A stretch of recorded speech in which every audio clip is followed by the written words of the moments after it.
అందరికీ నమస్కారం. మోడీకి నష్టం చేసిన పవన్, తీవ్ర కోపంలో బీజేపీ. ఈ విషయాలను తెలుసుకుంది వీడియో మీరు కంప్లీట్‌గా చూడండి. అప్పుడే మీకు కంప్లీట్ ఇన్ఫర్మేషన్ ఏంటో అర్థమవుతుంది. అదే విధంగా చాలామంది వీడియో చూస్తున్నారు గానీ, సబ్స్క్రైబ్ చేసుకోవడం మాత్రం మర్చిపోతున్నారు. దయచేసి సబ్స్క్రైబ్ చేసుకోండి. సబ్స్క్రైబ్ చేసుకోవడం వల్ల నేను చేసే ప్రతి ఒక్క అప్డేట్ మీరు ముందుగానే పొందగలుగుతారు. అదే విధంగా చాలామంది లైక్ చేయడం మర్చిపోతున్నారు. దయచేసి లైక్ చేయండి. లైక్ చేయడం వల్ల ఈ ఇన్ఫర్మేషన్ మనం చాలా మందికి రీచ్ అయ్యే వాళ్ళం అవుతాం. ఇంక లేట్ చేయకుండా వీడియోకి వెళ్ళిపోదాం. ఫ్రాన్స్ కాకినాడ పోర్టు అత్యంత ప్రమాదకరంగా మారిపోయిందని, ఎక్కడి నుంచి, ఎప్పుడు, ఎలాంటివి ఇక్కడికి దిగుమతి అవుతాయో చెప్పలేని పరిస్థితి నెలకొందని కూడా పవన్ కళ్యాణ్ వ్యాఖ్యానించారు. దీనిపై తాను కేంద్రంలోని హోంశాఖకు, ప్రధానమంత్రికి కూడా లేఖ రాస్తానని స్పష్టం చేశారు. కాకినాడ పోర్టు నుంచి సంస్కరించాల్సి ఉందన్నారు. అయితే పవన్ ఆలోచన మంచిదే కావచ్చు. కానీ పవన్ చెబుతున్నట్టు కాకినాడ పోర్ట్ మాత్రమే భ్రష్టు పట్టిందా అనేది సమస్య. ఎందుకంటే ఈ ఏడాది జరిగిన సార్వత్రిక ఎన్నికలకు ముందు విశాఖపట్నం పోర్టుకు టన్నుల కొద్దీ మాదక ద్రవ్యాలతో కూడిన షిప్ ఒకటి వచ్చింది. దీనిపై అప్పట్లో పెద్ద ఎత్తున యాగీ జరిగింది.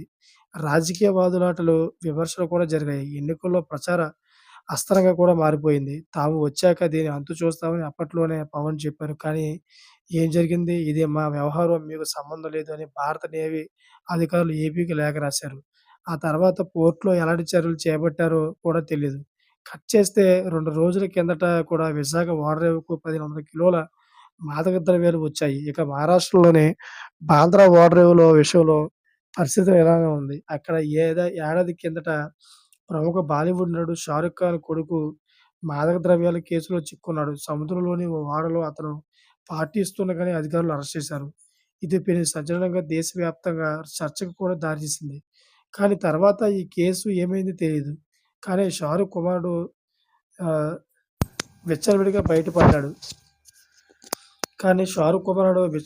బయటపడ్డాడు.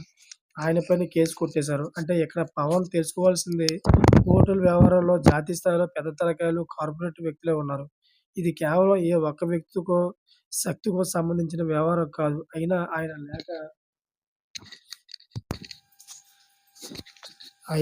లేఖ రాస్తారని చెబుతున్నారు. మంచిదే కానీ ఈ లేఖ ద్వారా ఆయనకు వనగూరే ప్రయోజనం ఇప్పటికిప్పుడు తక్షణ మార్పులు వచ్చే అవకాశం అయితే ఏమీ కనిపించడం లేదన్న వాస్తవం. పైగా మోడీని ఇరికించడమే అవుతుందని అంటున్నారు పరిశీలకులు. Thanks for watching friends.